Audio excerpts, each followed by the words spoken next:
Assalamualaikum warahmatullahi wabarakatuh. Selamat pagi menjelang siang teman-teman semuanya. Nggak kerasa ya, sudah pertemuan terakhir. Kami dari kelompok penutup pada semester ini akan menjelaskan tentang tema kesulitan belajar dengan anggota kelompok. Yang pertama, ada Yufid Safri Al-Hafara sebagai pemateri pertama. Selanjutnya, ada Muhammad Samsudin sebagai pemateri kedua. Yang ketiga, ada Zunita Nuraini sebagai pemateri ketiga. Dan yang terakhir, ada Arni Maunah sebagai pemateri keempat. Penjelasannya setelah ini. Ditonton ya sampai selesai. Nggak lama kok. Pada kesempatan kali ini, kita akan membahas tentang kesulitan belajar. Definisi kesulitan belajar. Setiap siswa pada prinsipnya tentu berhak memperoleh peluang untuk mencapai kinerja akademik yang memuaskan. Namun, dari kenyataan sehari-hari tampak jelas bahwa siswa itu memiliki perbedaan dalam hal kemampuan intelektual, kemampuan fisik, latar belakang keluarga, kebiasaan, dan pendekatan belajar yang terkadang sangat mencolok antara siswa satu dengan siswa yang lain. Menurut Ahmadi dan Supriyono 2007, setiap individu memang tidak ada yang sama. Perbedaan individual ini pula lah yang menyebabkan perbedaan tingkah laku belajar di kalangan anak didik. Dalam keadaan ini, di mana anak didik atau siswa tidak dapat belajar sebagaimana mestinya, itulah yang disebut dengan kesulitan belajar. Selanjutnya, faktor penyebab kesulitan belajar. Di sini, faktor penyebab kesulitan belajar ada dua, yaitu faktor dari internal siswa, yang kedua dari eksternal dari siswa tersebut. Di sini, faktor internal meliputi faktor kognitif. Faktor kognitif merupakan rendahnya kapasitas intelektual siswa. Kedua, faktor efektif, yaitu labilnya emosi dan sikap siswa. Yang ketiga, psikomotor, itu tergantungnya alat-alat indera penglihatan dan pendengaran. Selanjutnya, faktor eksternal. Faktor eksternal yang menyebabkan kesulitan belajar di sini adalah faktor keluarga, bagaimana kondisi dari keluarganya tersebut. Yang kedua, faktor masyarakat. Di sini faktor masyarakat sangat berpengaruh terhadap kesulitan belajar. Yang ketiga, faktor sekolah, termasuk kondisi geografis guru dan sarana prasarana. Selain faktor-faktor yang bersifat umum, ada pula faktor yang bersifat abnormal atau psikis. Di sini ada 3 faktor. Yang pertama adalah disleksia.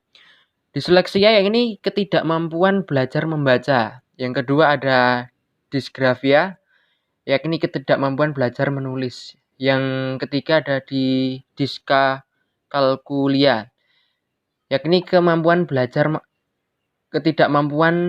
belajar matematika. Oke, selanjutnya saya akan menjelaskan tentang diagnosis kesulitan belajar.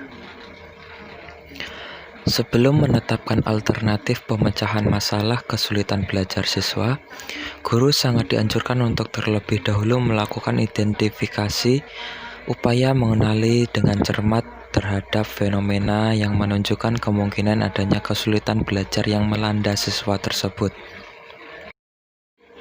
Jadi, pada saat proses diagnosa, sangat diperlukan oleh guru karena nantinya akan digunakan dalam membuat atau menentukan pemecahan masalah kesulitan belajar yang dialami oleh siswa, supaya problem solvingnya tepat dan efektif. Pada slide sebelumnya, saya sudah menjelaskan tentang diagnosa kesulitan belajar. Sekarang, saya akan menjelaskan tentang langkah-langkah diagnosa yang dikemukakan oleh Weiner dan Zenz pada tahun 1982. Langkah pertama yaitu Guru melakukan observasi kelas untuk melihat perilaku menyimpang siswa ketika mengikuti pelajaran. Langkah kedua yaitu guru melakukan pemeriksaan penglihatan dan pendengaran siswa, khususnya yang diduga mengalami kesulitan belajar. Langkah ketiga, mewawancarai orang tua atau wali siswa untuk mengetahui hal ihwan keluarga yang mungkin menimbulkan kesulitan belajar. Langkah keempat, memberikan tes diagnostik bidang kecakapan tertentu untuk mengetahui hakikat kesulitan belajar yang dialami oleh siswa. Langkah terakhir yaitu memberikan tes kemampuan intelijensi khususnya kepada siswa yang diduga mengalami kesulitan belajar. Dari langkah 1 sampai 4 mungkin hal yang mudah untuk dilakukan oleh guru itu sendiri, kecuali langkah kelima. Guru dan wali murid atau orang tua dapat berhubungan langsung dengan klinik psikologi untuk mengetahui apakah ada gangguan dari intelijensi anak yang menyebabkan kesulitan belajar. Setelah langkah di atas selesai, barulah guru melaksanakan langkah selanjutnya, yakni melakukan program perbaikan. Yang pertama, analisis hasil diagnosis.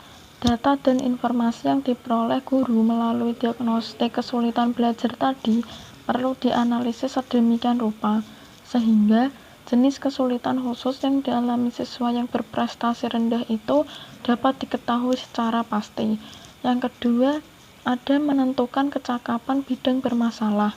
Berdasarkan hasil analisis, guru diharapkan dapat menentukan bidang kecakapan tertentu yang dianggap bermasalah dan melakukan perbaikan. Bidang-bidang kecakapan bermasalah ini dapat dikategorikan menjadi 3 macam, yaitu bidang kecakapan bermasalah yang dapat ditangani oleh guru sendiri. Yang kedua, bidang kecakapan bermasalah yang dapat ditangani guru dengan bantuan orang tua. Yang ketiga, bidang kecakapan bermasalah yang tidak dapat ditangani baik oleh guru maupun kedua orang tua. Yang ketiga, ada menyusun program perbaikan.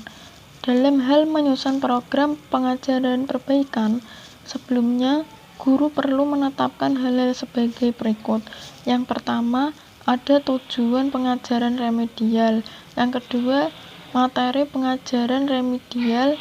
Yang ketiga, metode pengajaran remedial. Yang keempat, alokasi waktu pengajaran remedial. Yang kelima, ada evaluasi kemajuan siswa setelah mengikuti program pengajaran remedial. Yang keempat, ada melaksanakan program perbaikan. Kapan dan di mana program pengajaran remedial yang telah dirancang itu dapat Anda dilaksanakan. Pada prinsipnya, program pengajaran remedial itu lebih cepat dilaksanakan, tentu saja akan lebih baik. Tempat penyelenggaraannya bisa di mana saja, asal tempat itu memungkinkan siswa clean untuk memusatkan perhatiannya terhadap proses pengajaran perbaikan tersebut. Selanjutnya, untuk memperluas wawasan pengetahuan mengenai alternatif kiat permasalahan masalah kesulitan belajar siswa, guru sangat dianjurkan untuk mempelajari buku-buku khusus mengenai bimbingan dan penyusunan. Selain itu, guru juga dianjurkan untuk mempertimbangkan penggunaan model-model mengajar tertentu yang dianggap sesuai dengan alternatif lain atau pendukung cara memecahkan masalah kesulitan belajar siswa. Sekarang penjelasan mengenai kiat mengatasi kesulitan belajar. Yang pertama yaitu menganalisis hasil diagnosis, yakni menelaah bagian-bagian masalah dan hubungan antar bagian tersebut untuk memperoleh pengertian yang benar mengenai kesulitan belajar yang dialami oleh siswa. Yang kedua yaitu mengidentifikasi dan menentukan bidang kecakapan tertentu yang memerlukan perbaikan. Yang ketiga yaitu menyusun program perbaikan, yakni guru membuat program perbaikan yang ditujukan kepada siswa yang mengalami kesulitan belajar, khususnya dengan program remedial teaching. Karakteristik kesulitan belajar. Mencermati definisi dan uraian di atas, tampak bahwa kondisi kesulitan belajar memiliki beberapa karakteristik utama, yaitu gangguan internal. Penyebab kesulitan belajar berasal dari faktor internal, yaitu yang berasal dari dalam anak itu sendiri. Anak ini mengalami gangguan pemusatan perhatian, sehingga kemampuan perseptualnya terhambat. Kemampuan perseptual yang terhambat tersebut meliputi persepsi visual, persepsi auditoris, maupun persepsi taktil kinestetis. Faktor-faktor internal tersebut menjadi penyebab kesulitan belajar, bukan faktor eksternal yang berasal dari luar anak, seperti faktor lingkungan keluarga, budaya, fasilitas, dan lain-lain. Yang kedua, ada kesenjangan antara potensi dan prestasi. Anak berkesulitan belajar memiliki potensi kecerdasan atau intelijensi normal, bahkan beberapa di antaranya di atas rata-rata. Namun demikian, pada kenyataannya, mereka memiliki prestasi akademik yang rendah. Dengan demikian, mereka memiliki kesenjangan yang nyata antara potensi dan prestasi yang ditampilkannya. Kesenjangan ini biasanya terjadi pada kemampuan belajar akademik yang spesifik, yaitu pada kemampuan membaca atau disleksia, menulis atau disgrafis, atau berhitung, diskalkulia. Yang ketiga, tidak adanya gangguan fisik atau mental. Anak berkesulitan belajar merupakan anak yang tidak memiliki gangguan fisik atau mental. Kondisi kesulitan belajar berbeda dengan kondisi masalah belajar.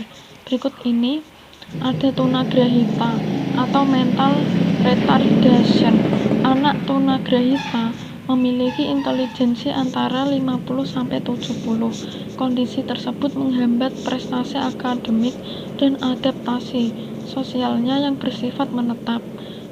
Yang kedua, lamban belajar atau slow learner. Slow learner adalah anak yang memiliki keterbatasan potensi kecerdasan, sehingga proses belajarnya menjadi lamban. Tingkat kecerdasan mereka sedikit di bawah rata-rata dengan IQ antara 80-90. Yang ketiga, ada problem belajar atau learning problem. Anak dengan problem belajar atau bermasalah dalam belajar adalah anak yang mengalami hambatan belajar karena faktor eksternal.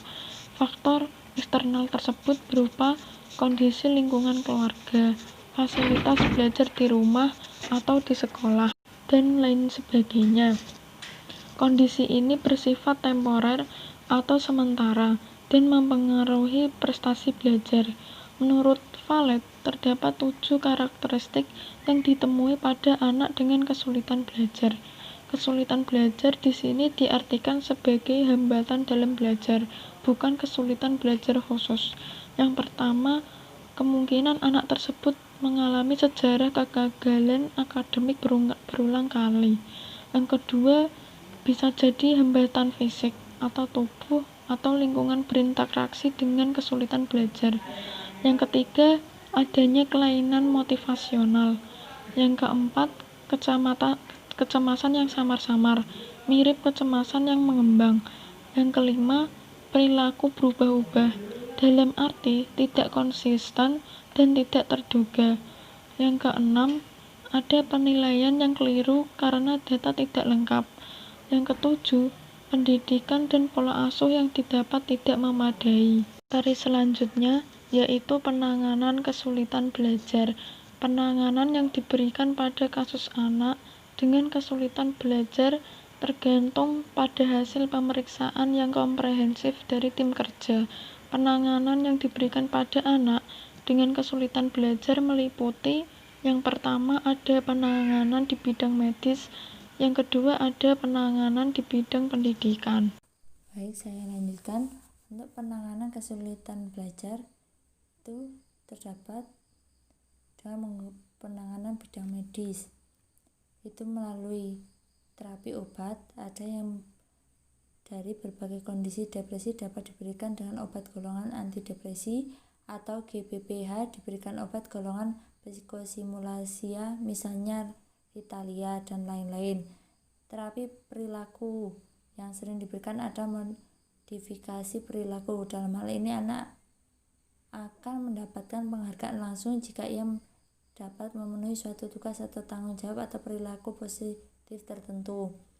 Psikoterapi suportif dapat diberikan kepada anak dan keluarganya. Tujuannya untuk memberikan pengertian dan pemahaman mengenai kesulitan yang ada, sehingga dapat menimbulkan motivasi yang konsisten dalam usaha untuk memerangi kesulitan ini.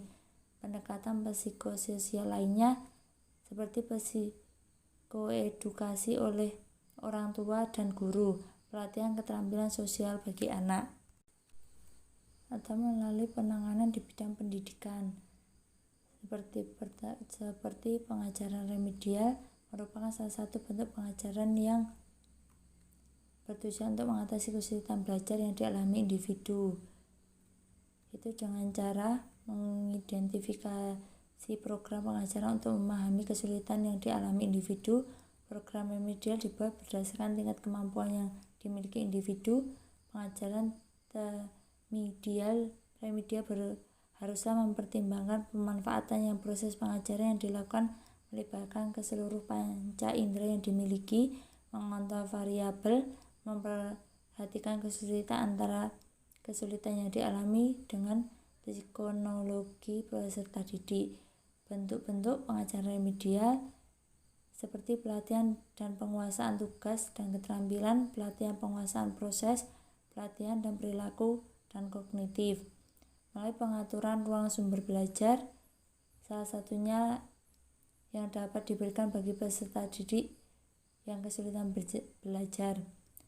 Pendidikan inklusi merupakan suatu gagasan bahwa setiap sekolah dapat memberikan pendidikan terhadap anak didik tanpa memandang kondisi fisik, intelektual, sosial, emosional, bahasa, dan kondisi lainnya.